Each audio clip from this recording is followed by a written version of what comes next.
Aujourd'hui, nous allons étudier comment calculer le périmètre d'un carré et le périmètre d'un rectangle. Alors tout d'abord, que veut dire le mot périmètre? Eh bien, périmètre veut dire la mesure, mètre, mesure, péri, du tour d'une figure. Le périmètre d'une figure, c'est la mesure de son tour, c'est son tour. Un périphérique, c'est une route qui fait tout le tour d'une ville. Et donc périmètre, c'est la mesure du tour d'une figure. Alors pour commencer, le carré. Alors comme tout le monde sait, le carré il a 4 côtés égaux. 4 côtés qui ont la même mesure. Alors ici, j'ai choisi un carré dont le côté mesure 5 cm. Donc on a 5 cm pour chacun de ces 4 côtés. Donc pour calculer le périmètre de ce carré, c'est-à-dire la mesure de son tour, je fais 5 cm, j'y ajoute plus 5 autres centimètres, plus 5 cm, plus 5 cm. Et ainsi, j'ai bien calculé la mesure du tour de mon carré, en ajoutant la mesure de ces 4 côtés. Donc, au lieu d'écrire 5 plus 5 plus 5 plus 5, bien sûr, on peut écrire 4 fois 5, parce qu'ici, on a additionné 4 fois le 5. 4 fois 5, ça fait 20. 20 cm, le périmètre de ce carré mesure 20 cm. Donc, je peux appliquer la formule suivante. Le périmètre d'un carré, je l'obtiens en multipliant 4 fois la mesure du côté du carré. C'est-à-dire, je fais 4 fois le côté. Le périmètre du carré est égal à 4 fois le côté. C, ça veut dire le côté. 4 fois le côté. Pour le rectangle maintenant. Alors un rectangle, on dit que ça a 2 grandeurs. Ça a une longueur, voilà, le côté le plus long, et une largeur, le côté le moins long. Donc dans mon rectangle, les 2 longueurs qui se font face, qui sont parallèles entre elles, ces 2 longueurs, bien sûr, elles ont la même mesure. Alors ici, j'ai choisi une longueur qui mesurait 8 cm. 8 cm ici, 8 cm ici. Et pareillement, les 2 largeurs d'un rectangle, qui sont opposées et parallèles entre elles, mesurent bien évidemment également la même mesure. C'est-à-dire, ici j'ai choisi une largeur de 3 cm, donc en face, l'autre largeur mesure bien évidemment également 3 cm. On remarquera qu'à longueur, on a un U derrière le G, pour faire gueux et pas longeur. Par contre, au mot largeur, il n'y a surtout pas de U derrière le G, sinon ça ferait largeur. Donc pensez bien à ça quand vous les écrivez. Et puis, en général, la longueur, on l'écrit avec un L majuscule, parce que c'est la mesure la plus longue, et la largeur avec un L minuscule ici. C'est important parce qu'on retrouvera ça dans la formule. Alors maintenant, comment calculer la mesure du tour de mon rectangle, c'est-à-dire la mesure du périmètre de mon rectangle? Eh bien, je vais ajouter ma première largeur plus ma seconde largeur, 3 plus 3, et puis j'y ajoute également ma première longueur et ma seconde longueur, 8 plus 8. Donc je fais 3 plus 3 plus 8 plus 8. Ainsi, j'ai bien la mesure de tout le tour de mon rectangle. Pour aller plus vite, j'aurais pu écrire également que je faisais 2 fois 3. 2 fois 3, 3 plus 3 c'est égal à 2 fois 3. J'ai bien 2 fois 3 cm pour mes 2 largeurs, plus 2 fois mes longueurs, c'est-à-dire 2 fois 8. Ici, ça fait 22 cm. Donc ici, voilà. Donc, je peux écrire ici que j'ai 2 fois ma largeur, 2 fois 3, plus 2 fois ma longueur, 2 fois 8. 2 fois petit l, 2 fois la largeur, plus 2 fois grand L, 2 fois la longueur. Un autre moyen pour calculer ce périmètre. Je peux également, au lieu d'ajouter d'abord les 2 largeurs entre elles, comme je l'ai fait ici, puis les 2 longueurs entre elles, comme je l'ai fait ici, ce qui revient à faire 2 fois la largeur plus 2 fois la longueur, je peux additionner directement une largeur plus une longueur. Ici, j'ai additionné une largeur plus une longueur. Bien sûr, je vois que si j'additionne 3 plus 8, je n'ai pas tout mon périmètre, je n'ai que la moitié de mon périmètre. Donc il faut bien sûr que je multiplie cette addition 3 plus 8 par 2, hein, parce que je retrouve 3 plus 8, je le retrouve ici, 3 plus 8. Donc pour calculer ce périmètre, je fais 3 plus 8 multiplié par 2. 3 plus 8, 11, fois 2, 22 cm. Bien sûr, dans les deux cas, on obtient le même résultat. Mais ici, on a employé deux formules un petit peu différentes. La seconde formule, c'est quoi? C'est la largeur, 3, plus la longueur, 8, multiplié par 2. Largeur plus longueur fois 2, j'obtiens le périmètre de mon rectangle.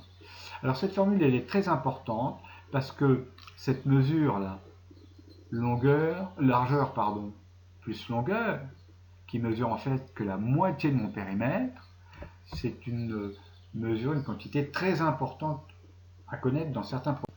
On appelle ça le demi-périmètre, hein, puisque la largeur plus la longueur, ça mesure la moitié du périmètre de mon rectangle. La moitié, c'est le demi-périmètre. Moitié, demi.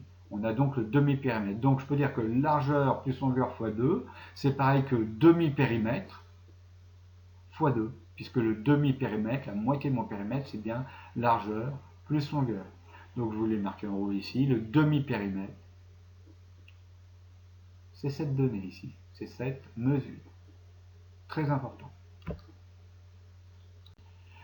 Donc, pour calculer le périmètre de mon rectangle, je peux utiliser deux formules qui reviennent aux mêmes, qui nous permettent de trouver forcément les mêmes mesures, les mêmes résultats. Soit je fais 2 fois la largeur, hop, et hop, plus 2 fois la longueur, ça et ça. Dans ce cas-là, sur mon schéma, on voit bien que j'ai additionné tout le périmètre, que j'ai trouvé tout le périmètre du rectangle. Ou alors, je cherche le demi-périmètre, c'est-à-dire la moitié du périmètre, c'est-à-dire largeur plus longueur. Dans ce cas-là, j'ai que la moitié du périmètre, et donc il faut que je remultiplie par 2 mon demi-périmètre. Demi-périmètre fois 2. Cette notion de demi-périmètre, elle est très importante. On va le voir tout de suite pourquoi. Parce qu'elle nous permet de faire certains calculs. Donc ici, dans ce tableau, on nous demande de faire des calculs concernant les périmètres, les largeurs, les longueurs, les demi-périmètres de quadrilatères. Donc, dans la première colonne, on nous indique le nom des quadrilatères. Le quadrilatère A, le B, le C et le D. Deuxième colonne, on m'indique les mesures des largeurs. Ensuite, la troisième colonne concerne les longueurs. La quatrième colonne concerne le demi-périmètre. Hein. Donc ce demi-périmètre, on l'a ici, en rouge. Voilà. Ce demi-périmètre, en fait, je l'ai reporté. J'ai pris la longueur de la longueur, je l'ai mise ici. Et j'ai additionné la mesure de la largeur ici. Et donc ici, on a également la mesure du demi-périmètre. Et puis la dernière colonne, elle concerne le périmètre, c'est-à-dire la mesure du tour complet de notre quadrilatère. Alors concernant le quadrilatère A, on me donne sa largeur, on me donne sa longueur. Alors pour calculer son demi-périmètre, c'est facile, hein, c'est sa largeur plus la longueur. Donc 3 plus 5, 8 cm. Maintenant, pour calculer le périmètre, eh bien, je vous rappelle, le demi-périmètre en rouge, c'est la moitié du périmètre. Donc, il suffit de prendre le demi-périmètre, le multiplier par 2, j'obtiendrai le périmètre. Donc, 8 fois 2, 16 cm. Pour le quadrilatère B, maintenant. Là, c'est un petit peu plus compliqué parce qu'on me donne la longueur, mais on ne me donne pas la largeur. Et on me donne le périmètre. Ici, c'est pas possible de trouver directement la largeur. Hein. Connaissant le périmètre, la longueur, je ne peux pas trouver directement la largeur de mon quadrilatère. Je vais être obligé de passer par cette grandeur importante qui est le demi-périmètre. Donc qu'est-ce que je connais ici? Je connais le périmètre. Je vais calculer le demi-périmètre. Le demi-périmètre, c'est la moitié du périmètre. Calculer la moitié d'une grandeur, c'est la diviser par 2. Donc je fais 28 divisé par 2, 14 mètres. Maintenant, je connais le demi-périmètre, c'est-à-dire je connais cette grandeur, le demi-périmètre. Ça, je vous rappelle, ça correspond à ça. Je connais donc le demi-périmètre et je connais la longueur. Et je cherche la largeur. Eh bien, on voit que pour trouver la largeur, il suffit que j'enlève la longueur au demi-périmètre et il me reste la largeur. Donc si j'enlève la longueur au demi-périmètre, je fais donc le demi-périmètre moins la longueur. Ici, 14 moins 10, 4 mètres. Voilà, j'ai rempli toute la ligne concernant le quadrilatère B. Le quadrilatère C, on me donne sa largeur, on me donne son demi-périmètre. Alors cette fois-ci, c'est un petit peu plus facile puisque je peux calculer facilement le périmètre. À partir du demi-périmètre, il suffira de multiplier par 2. Mais on vient de voir que je peux calculer aussi, si je veux, la longueur.